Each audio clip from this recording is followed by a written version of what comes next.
नमस्कार। आज बात करने वाले हैं जो कि एक कंपनी है जो कि 3 सेक्टर में कामकाज करती नज़र आती है। उस कंपनी के बारे में समझने का प्रयास करेंगे। उस कंपनी के बारे में देखा जाए तो कहती है सलाशस और बेसिकली ये company engineering service provider company है।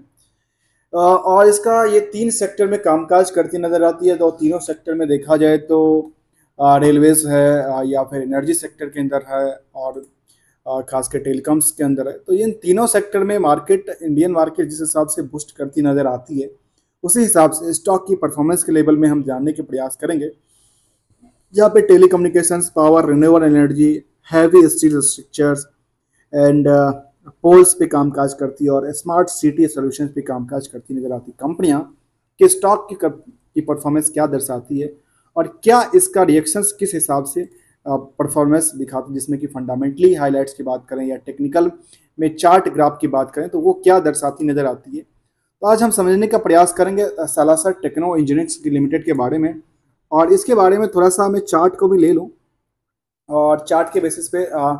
चलते हैं समझने के लिए क्या कहती है इस चार्ट का क्या मतलब है, और चार्ट का ट्रेंडिंग क्या व्यू निकल के आती है, क्योंकि चार्ट में क्या नज़र आती है, क्योंकि चार्ट में ये नज़र आती है रिसेंटली कुछ पीरियड्स इसमें स्टेबिलिटी दिखती है कुछ पीरियड से। और इस पीरियड की आंकलन यदि देखा जाए तो निकल के आती है अप्रैल, और अप्रैल से 2-3 महीने से, अर्थात अप्रैल मई जून 3 महीने से इसमें एक सपोर्टिंग लेवल के आसपास देखने को मिलती है, जो लगातार उसी के आसपास कामकाज करती नज़र स्टॉक्स आती है। तो चलते हैं समझने के लिए आज इस कंपनी के बारे में थोड़ा सा, और इस कंपनी के बारे में देखा जाए इनकी वेबसाइट्स पे सब इन्फॉर्मेशन अवेलेबल है, जहाँ पे कहते हैं हम क्या क्या काम करते नजर आते हैं, जिसमें कैसे इंफ्रास्ट्रक्चर्स इनेबल सर्विसेज प्रोवाइड करती है, जिसमें कि पावर है, टेलीकॉम्स है, या रिन्यूएबल एनर्जी है। इसके अलावा देखा जाए 2006 में कंपनी बनी थी, एज अ टावर मैन्युफैक्चर के तौर पे कंपनी बनी थी। Salasar engineering limited has emerge as the fast growing steel structures manufactures. और टावर उस टाइम पे जब कंपनी 2006 में बनी थी तो जो इंडियन जो टेलीकॉम सेक्टर है उसमें टावर का बड़ा महत्व होता है, और टावर बनाने में लगा था कंपनी। बाद में देखा जाए तो स्टील स्ट्रक्चर के साथ साथ ईपीसी इंफ्रास्ट्रक्चर्स पे कामकाज करती नजर आती है। बाद में देखा गया providing service across the telecom sector या एनर्जी सेक्टर और रेलवे सेक्टर के अंदर कामकाज करती नजर आती कंपनी, जिसका कंपनी की वैल्यू, बुक वैल्यू की बात करें तो बुक वैल्यू निकल के आती है 2.85 के आसपास। बड़ा सा स्टॉक नहीं है, क्योंकि ये स्टॉक एक छोटा सा स्टॉक है, और इसके बेसिस पे देखा जाए तो स्टॉक में इसकी जो करंट मार्केट प्राइस है नियरली 19 रुपये के आसपास, अर्थात ये मल्टी बैगर बना था या बनने वाला है या बन के टूटा है, उसको समझने का प्रयास करेंगे। प्राइस टू बुक वैल्यू के हिसाब से देखा जाए करीब करीब ये 8 से 7 टाइम्स के हिसाब से, 7 टाइम्स के हिसाब से इंक्रीज कर चुका है फिलहाल। जहाँ पे प्रमोटर्स की होल्डिंग देखने को आई करीब 58% के आसपास, और इंडस्ट्री के पीक की बात करें तो निकल 27 के आसपास। जहाँ पे इंडस्ट्री के पीक ओनली 27 है, वहाँ पे स्टॉक की पीक की बात करें तो 62 के आसपास निकल के आती है। मार्केट कैप के बारे में पता है, मार्केट कैप्स जो कि नंबर ऑफ शेयर से हम करंट मार्केट प्राइस को यदि मल्टीपल करते हैं तो वो निकल के आती है market cap. It's debt to equity ratio की बात किया जाए तो 0.78 के आसपास निकल के आती है। इंटरेंसिक वैल्यू की बात करें तो 7 रुपये 20 पैसे के आसपास निकल के आती है। इन तीनों को एक कंपेटिटिव स्टैंडिंग करना चाहिए, क्योंकि बुक वैल्यू साथ में देखा जाए, इंटरेंसिक वैल्यू क्या निकल के आती है, करंट मार्केट प्राइस क्या निकल के आता है, उसके बेसिस पे इसका क्या परफॉर्मेंस लेवल है वो जानना जरूरी होता है। जिसकी वजह से ईपीएस की बात करूँ तो 0.34 के आसपास निकल के आती है। और यहाँ पे एक डिमेरिट्स ये देखने को मिली है कंपनी के, जो कि प्रमोटर्स ने अपने शेयर्स को प्लेस कर रखा है 4.2% के आसपास, और कंपनी की फेस वैल्यू केवल और केवल 1 रुपये के आसपास। डिविडेंड के नाम पे थोड़ा सा 0.10% के आसपास की ग्रो लेवल देखने को मिली है। करंट रेशियो की बात करें तो 1.35 आसपास निकल के आती है। अब चलते हैं इसके स्टॉक मार्केट तरफ, जहां स्टॉक मार्केट में देखने को आई जो क्या ये मल्टी बैगर बनते नजर आया है या मल्टी बैगर से टूटते नजर आया। इसको चार्ट में हम सीधा सीधा समझ सकते हैं जिसका क्या रेशियो निकल के आया था, और इसको कुछ बैकअप डेटा की तरफ देखा जाए तो ये सामने कुछ सालों में देखा है तो ये कई बार मल्टी बैगर साबित हुआ है। इसको एक पेनी स्टॉक की तरफ ध्यान आकर्षित करता है, क्योंकि कई बार मल्टी बैगर बनने के बाद स्टॉक में दोबारा और कई बार रेजिस्टेंस और सपोर्ट चेंज करती हुई मार्केट देखा जाए तो फिलहाल एक स्टेबिलिटी सस्टेनेबिलिटी के आसपास कामकाज करती नजर आती है। जहाँ पे 52 वीक की हाई की तरफ ध्यान दिया जाए तो निकल के आती है करीब 34 रुपये के आसपास, और लो की तरफ ध्यान दिया जाए तो निकल के आती है 8 रुपये 71 रुपये के आसपास। अर्थात आज से लेकर के देखा जाए तो सीधा सीधा देखें तो करीब करीब 4 टाइम का इसमें इंक्रीज हो चुका है निचले स्तर से लेकर ऊपरी स्तर तक, यदि ये पिछले साल का डेटा है तो। अब इसमें देखा जाए तो कंपनी के 1 साल के चार्ट को हम एक नज़र में डालें तो एक नज़र के चार्ट में निकल के आती है। इस स्टॉक्स रिसेंटली देखा जाए तो ये हमेशा एक ही प्राइस के आसपास कामकाज करती नजर आई। स्टॉक में बहुत बड़ा फुल बैक नहीं था, यहाँ पे आके थोड़ा सा इसकी जो स्टेशनरी थी वो चेंज हुई। उसके बाद जब दोबारा चेंज होने के बाद देखने को आई इसके वैल्यू के आसपास देखने को इसकी सपोर्टिंग जोन्स इसके आसपास आती है। और रेजिस्टेंस की बात करें तो रेजिस्टेंस इनके पास ढेर सारा है, क्योंकि इसके प्राइस अभी मोमेंटल के साथ देखा जाए तो ये प्राइस के आसपास पहुंच नहीं पा रही है, क्योंकि इसका चार्ट एक डिक्लाइन करती नज़र आती थी। लेकिन फिलहाल ऐसा देखने को आती है कि यहाँ पे स्टेबिलिटी जो है थोड़ी सी नज़र आती है और लगातार एक ही प्राइस के आसपास ट्रेड करते नज़र आती है। जहाँ पे स्टॉक में लगातार एक ही प्राइस के आसपास ट्रेड करती नज़र आती है। जहाँ पे 1 महीने या 3 महीने के हम चार्ट को एक ट्रेंडिंग व्यू के हिसाब से देखा है तो इसमें एक कई बार इसमें स्विंग वाली पोजीशन निकल के आई है। जैसे यहाँ से यहाँ पे देखा जाए तो एक स्विंग वाली पोजीशन निकल के आती है, जहाँ पे स्लिप करती नज़र आई। यहाँ पे देखा जाए तो एक स्विंग करती नज़र आई थी, जहाँ पे स्विंग ट्रेडिंग कह सकते हो कि आजकल एक नया ट्रेंड चला है। उसके बाद देखा जाए तो यहाँ भी स्विंग का ऑप्शन बनता है, फिर देखा जाए तो यहाँ से यहाँ तक स्विंग का ऑप्शन बनता है। अर्थात इन सभी को आकलन को देखा जाए तो स्टॉक में क्या हो रहा है, ये सेम सपोर्ट के आसपास आके खड़ी हुई थी यहाँ से यहाँ तक। बाद में इसकी फेयर क्या हुई, सपोर्टिंग जोन में देखने को आई कि फिलहाल यहाँ पे एक चेंज मोमेंटल देखने को मिली, लेकिन इसके रेजिस्टेंस के आसपास देखने को स्टॉक फिलहाल नहीं देखने को मिलती जा रही है।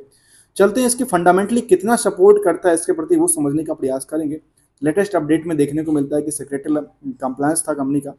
इससे पहले देखा है तो कुछ और अपडेट नहीं था, मैनेजमेंट में चेंज हुआ था और फिलहाल जून में केवल एक update annual secretarial compliance file किया था कंपनी ने।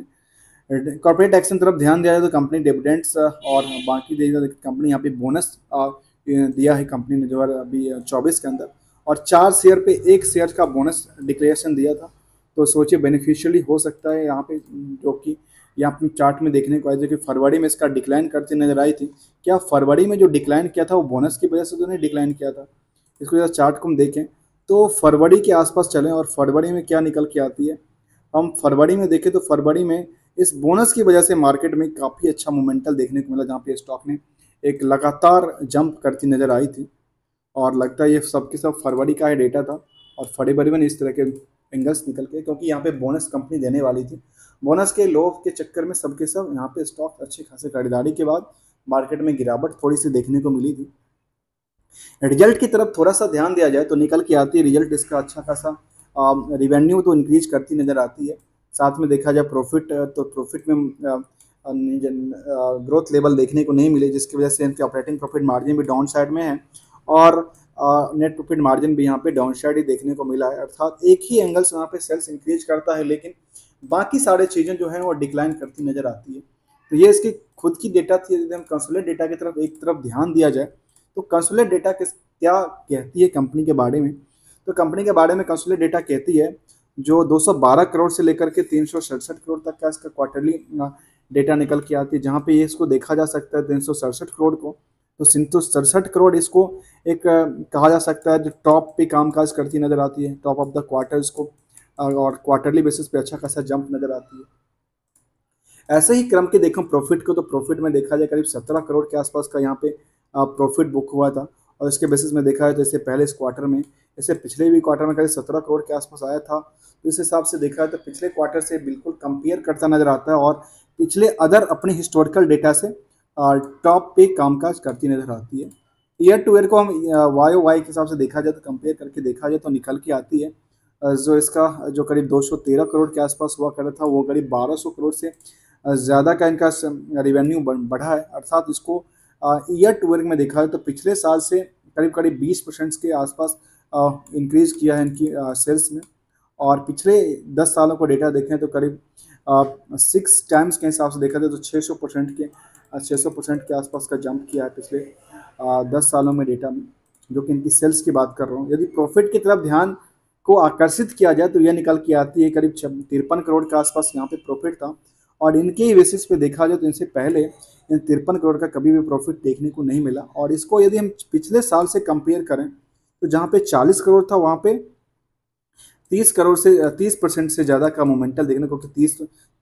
40 में यदि 30% करते हैं तो 12 निकल के आता है, और उससे ज़्यादा का था 53 करोड़ का है। और इससे पहले यदि हम पिछले 8-10 साल पुराना डेटा देखें तो नियरली देखने को मिलती है करीब करीब करीब 10 करीब करीब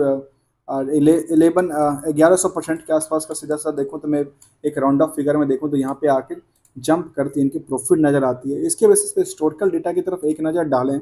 तो सेल्स ग्रोथ जो है नियरली 27% के आसपास तक पहुंची है 3 साल में। ऐसे कंपाउंड प्रॉफिट की तरफ ध्यान दिया जाए तो निकल के आती है करीब 21%, और 10% के आसपास रही 5 सालों के डेटा बेसिस में।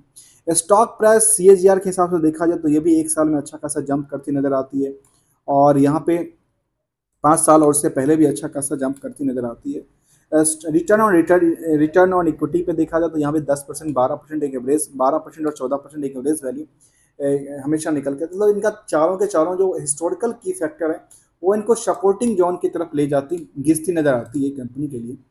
अब इसके डेटा के बेस पे चला तो हम चलते हैं शेयर होल्डिंग की तरफ, और शेयर होल्डिंग वाला में देखें तो 58% की होल्डिंग इनकी है, और बाकी देखा जाए तो इनकी होल्डिंग के बाद जो ऑनरशिप है 58% की इनकी, और बाकी जो 41% है वो निकल के आती है पब्लिक में। और पब्लिक और जो प्रमोटर्स हैं वो क्या सोचती है इस कंपनी के बारे में, तो ये क्या निकल के आती है, उसमें निकल के आती है जो पब्लिक के पास जो पोजीशंस हैं उसमें कुछ देखा जाए तो हिल व्यू इंफ्रा बिल्ड्स लिमिटेड है जो कि इनके पास 16% आसपास होल्डिंग, और बाकी इनके जो प्रमोटर्स हैं जो कि ग्रुप्स होल्डिंग्स होगी, वो कि ग्रुप्स कंपनियां होंगी जिनके पास 1% 2% की पोजीशन देखने को बनती है।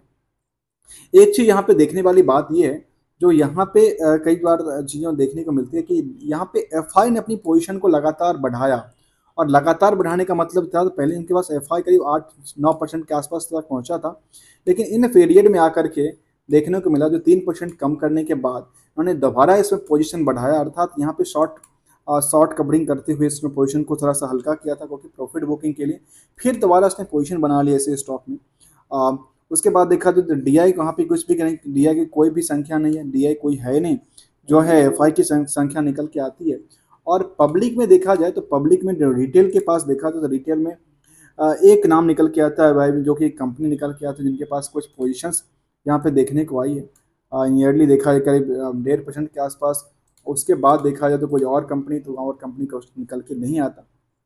ये इसके लिए थोड़ा सा पार्ट्स था जहाँ पे कंपनी की जो परफॉर्मेंस लेवल है वो इस तरह से देखने को आज, जहाँ पे शेयर होल्डिंग पैटर्न जो है वो आकलन के हिसाब से करीब 50-58%, 41%। अब इनके बेसिस पे एक चीज़ को मैं यहाँ पे ये मैं जो NSE के डेटा को साथ में रखता हूँ, साथ में BSE को कुछ फीचर्स में दोस्तों हमें BSE के कुछ फीचर्स हमें अच्छे लगते हैं, जहाँ पे कुछ अच्छा और कुछ BSE के अलावा कुछ हमें NSE के फीचर्स अच्छे लगते हैं, तो हम NSE को भी साथ में लेके चलते हैं क्योंकि स्टॉक मार्केट की चीज़ें हैं दोनों, जो मार्केट तो हर दोनों जगह लिस्टेड है। और इसमें एक चीज़ फिगर्स मुझे अच्छी लगती है जहाँ पे ड्यू डिलीजेंस की बात करती है कंपनी। यदि कंपनी के कोई NCLT का मामला या कुछ सुप्रीम कोर्ट या केस का मामला है तो इनके सारे के सारे एक सेपरेट टैब में निकल के आती है, जहाँ पे इनके पास ये चीज़ें निकल के आती है, जहाँ पे देखा जाए तो इनके पास intimations of the corporate relations insolvency के लिए ऑपरेशनल क्रेडिटर की ने किया था, और वो भी टाइम फ्रेम इसका था 2020 में। उसके बाद क्या हुआ, इसके बाद देखने को आया कि इनके इंटरिम ऑर्डर मिला था, इंटरिम ऑर्डर के बेस पे इनके पास क्या रिएक्शंस मिला था। उनके पास लेटेस्ट अपडेट जो आया था, इंटरिम ऑर्डर दिसंबर में आया था, और यो क्या इंटरिम ऑर्डर था उसके बारे में एक नज़र डालते हैं क्योंकि लेटेस्ट अपडेट की तरफ ध्यान देते हैं। तो कहती है 11 मार्च 2020 denote the petition stand dismiss और इस डिसमिस एज अ विड्रॉल, और इसको डिसमिस कर दिया गया था, जो कि इन्होंने एक जो पिटीशंस फाइल किया था इसके ऊपर कॉर्पोरेट डेटर्स के तौर पे, तो इनको डिसमिस कर दिया गया सीधा सीधा। और बाकी कुछ यहाँ पे इन्फॉर्मेशन नहीं निकल के आती, जो कि अप्लीकेंट था यहाँ पे, वो अप्लीकेंट पेटिशनर जो था वो यही निकल के आती थी, और दूसरा जो कंपनी थे नेट सॉफ्ट कंसल्टिंग रिस्पोंडेंट था, तो इनकी जो पिटीशन थी उसको डायरेक्टली रिजेक्ट कर दिया गया। इनकी ये फीचर्स हमें अच्छी लगती है इस कंपनी जो कि इन्वेस्ट के हिसाब से देखा जाए, जो कि NSE के फीचर्स हैं। अब चलते हैं हम आगे और समझने का प्रयास करते हैं इसका शेयर होल्डिंग के बाद इसकी चार्ट की क्या दर्शाती है। और जो हमने चार्ट में यहाँ पे रखा था क्योंकि इसकी एक फीचर मुझे और अच्छी लगती है, वो फीचर्स है फाइनेंशियल पोजीशन को लेकर के, जहाँ पे अच्छे से चार्ट यहाँ पे डेवलप करती नजर आती है। कई बार कुछ कंपनियों में अपडेटेड नहीं होता है और कई बार कुछ अपडेटेड होता है, तो जहाँ अपडेटेड होता है वहाँ पे अट्रैक्टिव मोड रहता है, लेकिन उसको पिछले साल तक के डेटा ही यहाँ पे अपडेटेड देखने को मिली है। तो यहाँ पे भी हम कंपेयर किया जा सकता है पिछले साल का डेटा और आज का डेटा में क्या निकल के आती है। तो इसमें एक चीज़ को हम जब भी देख रहे थे प्रॉफिट एंड लॉस की तरफ, तो निकल के हमने रेशियो को नहीं एनालिसिस किया था, रेशियो की तरफ एक नज़र डालें तो डेटर्स के पार्ट्स में देखा है तो करीब 98 डेट्स का इनका डेटर्स पार्ट है और पेबल में कोई डेट निकल के नहीं आती। तो क्या इनका डेटर्स कितना फंसा पड़ा है मार्केट में, 98 डेट अर्थात 3 महीने का डेट मान लेते हैं। तो बैलेंस शीट में ये बेसिकली क्या होता है ना, आपके सेल्स के बेसिस पे इसको बिल्कुल एनालिसिस करना चाहिए कि आपकी बेसिकली कितना सेल्स जो है वो पैसा अटका पड़ा है। तो 324 करोड़ का यहाँ पे देखने को आया कि 324 करोड़ इनका जो सेल्स है वो आउटस्टैंडिंग में है इनका रेवेन्यू। तो और 324 करोड़ के बेस पे टोटल प्रॉफिट कितना था, करीब 1208 करोड़ का। तो 1208 करोड़ में 324 करोड़ जो है वो बनता है इनका डेटर्स का पार्ट, यहाँ पे अटका पड़ा है। और 1208 के बेसिस पे देखिए तो क्या निकल के आती है, कितना परसेंटेज के आसपास देखा जाए तो निकल के आती है। सीधा सीधा देखा जाए तो मुझे लगता है ये इसका परसेंटेज जो है सॉरी 12 या 36, मुझे लगता है 25% के आसपास उसको देखा जाए तो 25% के आसपास का इसमें सीधा सीधा एक राउंड ऑफ फिगर में इनका परसेंटेज डेटर्स के पास फंसी होती है। अब चलते हैं शेयर होल्डिंग के बाद हम चलते हैं एनालिसिस के पार्ट में, और इसके पार्ट में देखें तो स्टॉक की जो एज ऑन परफॉर्मेंस लेवल है उसके एक साल की परफॉर्मेंस लेवल और उससे पहले की परफॉर्मेंस लेवल को कंपेयर करने के बाद ये नज़र आती है जो एज ऑन चार्ट में हम एक चीज़ को और देखना चाहेंगे क्योंकि ये एक एवरेज प्राइस के आसपास अक्सर एक ट्रेंड बनती नज़र आती है ना। तो एवरेज प्राइस के पास जब मौका मिलता है तो उसका क्या कहता है, 6 महीने के एवरेज प्राइस के आसपास अभी फिलहाल स्टॉक जो है वो कामकाज करती नजर आती है, उसे थोड़ा सा गिरावट देखने को मिला। और यहाँ से यदि ज़्यादा गिरती है तो फिर थोड़ा सा चिंता का बात होगा, अदरवाइज ऐसा लगता है यदि स्टेबिलिटी बना रही है अर्थात स्टॉक में एक सस्टेनेबिलिटी के आसपास कामकाज करती नजर आती है और यहाँ से पुल बैक हो सकते हैं क्योंकि रिजल्ट पार्ट में इसमें उतना सारा जो रिजल्ट की पार्ट थी उसमें डाउन साइड देखने को नहीं मिली थी कि result as per the quarterly देखें या ईयरली बेसिस का देखो तो अच्छा खासा ग्रो लेवल देखने को मिला है क्योंकि पिछले साल में देखने को मिला कि 30% से ज़्यादा का ग्रो लेवल इनकी फाइनेंशियल्स में निकल के आती है पिछले साल के बेसिस पे। और इसके डेटाबेस पे देखा जाए तो इनकी 5 साल पहले इसकी लिस्टिंग के बाद स्टॉक की परफॉर्मेंस जो है नियर अबाउट देखने को मिली, करीब 5 सालों में 1200% जंप किया है, 3 सालों में देखा तो 200% के आसपास, 2 सालों में 307 और 1 सालों में 103। और यहाँ पे क्या था ना, मार्केट में काफ़ी पैसा है और 1 साल में 103% कम नहीं होता, 6 महीने में केवल 52% के आसपास और YTD के हिसाब से 47%। और कुछ पीरियड में ये डिक्लाइन इसलिए करती है क्योंकि चार्ट जो है ना वो चार्ट बेसिस पे कई बार होता है ना डिक्लाइन करती है, क्योंकि जब हम बुल मार्केट को बियर मार्केट से कंपेयर करें तो क्योंकि यहाँ पे कंपनी ने बोनस दिया था तो कंपनी जाने बोनस का जो इशू था तो बोनस के लिए कंपनी ने क्या हुआ, एक तरह से यहाँ पे देखा तो स्विंग करती नजर आई थी, यहाँ से लगातार, यहाँ से देखा जाए तो लगातार यहाँ से सीधे के सीधे स्विंग करती है क्योंकि यहाँ पे पार्ट्स ये था जो यहाँ पे बोनस देने वाली कंपनी, और बोनस जैसे मिला और बोनस के बाद जैसे जिनका रिकॉर्ड डेट में नाम आया उसके बाद क्या हुआ, कंपनी लगातार दोबारा इसमें टूटती नजर आई 5 मिनट के सर्किट के साथ, दोबारा स्विंग करती है लेकिन सस्टेन नहीं कर पाती है, उसके हिसाब से थोड़ा सा सस्टेनिटी इनका घटती नजर आती है कुछ पीरियड में। लेकिन यदि हम टाइम फ्रेम के हिसाब से कभी कंपेयर करते हैं किसी टाइम फ्रेम के हिसाब से एज ऑन डेट में यहाँ पे देखने को मिलती है जो यहाँ पे सस्टेनेबिलिटी के आसपास देखने को मिलती है। लेकिन हमने जो यहाँ पे एक एवरेज वैल्यू देखा था वो एवरेज वैल्यू के आसपास से नीचे की मोमेंटल में देखने को मिलती है, लेकिन मैंने इसको जो आंकलन किया है वो इससे थोड़ा सा यहाँ से सस्टेनिटी बनाती नजर आती है, मतलब यहाँ से भागती हुई नजर आ सकती है कंपनियाँ।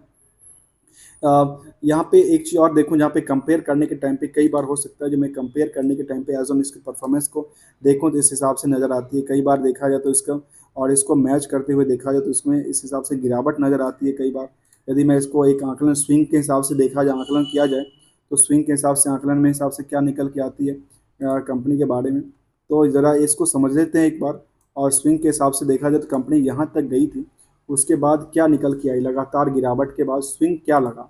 यहाँ पे देखने को आई, जो यहाँ से जब गिरावट आई तो गिरावट जो है वो बड़ी लंबी गिरावट थी, उसके बाद दोबारा स्विंग होती है, लेकिन स्विंग के बाद क्या होता है, स्विंग के बाद दोबारा गिरावट होती है और दोबारा स्विंग होती है, मतलब स्विंग वाला सिचुएशन ही यहाँ से यहाँ तक देखने को लगातार मिली है इस टाइम फ्रेम में। और इसके बाद यहाँ भी इसको भी कंपेयर करें तो स्विंग ही नज़र आती है, और यहाँ भी इसको कंपेयर करें तो स्विंग की तरफ ही नज़र आती है और उसको स्विंग ही देखने को मिलती है, और यहाँ से भी ये स्विंग ही नज़र आती है कंपनी की, अर्थात यहाँ पे लगातार परफॉर्मेंस जो है गिरती नज़र और चढ़ती नज़र आती है। तो ये इसके लिए थोड़ा सा पार्ट्स था, इसको समझने का प्रयास कर रहे थे। तो दोस्तों ये वीडियो अच्छा लग रहा है तो लाइक शेयर सब्सक्राइब करना ना भूलना।